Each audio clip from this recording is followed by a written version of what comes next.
ప్రతిసారి చేసే పెద్ద సమస్య ఏంటంటే టీడీపీలో ఉన్న కొంతమంది ఎన్ఆర్ఐలు కావచ్చు, లేకుంటే టీడీపీలో కొంత ముందు పనిచేసిన వాళ్ళే జనసేనలో పంపించి ఈ 24 సీట్లలో కూడా కనీసం 10 సీట్లలో టీడీపీ వాళ్ళే పోటీ చేస్తారు. అదొకటి జరుగుతుంటుంది.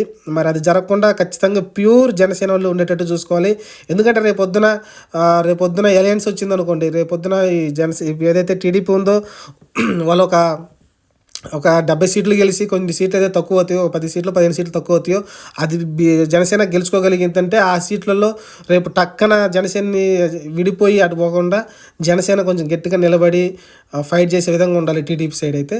మరి పొత్తులు సహజం కాబట్టి ఇలాంటివన్నీ మరి ఖచ్చితంగా పవన్ కళ్యాణ్ తన సొంత అభ్యర్థుల్ని అలానే నమ్మకమైన అభ్యర్థులను పెట్టుకొని ముందుకు తీసుకెళ్తాను అనుకుందాం. చూద్దాం. మరి ఇప్పుడు ప్రస్తుతానికి అయితే కొంతమంది అయితే టీడీపీ నుంచి వచ్చిన కోవట్లు అయితే వచ్చారు. చూద్దాం ఏం జరగబోద్దో. ప్రస్తుతానికి 24 సీట్లు అయితే జనసేనకి వచ్చింది.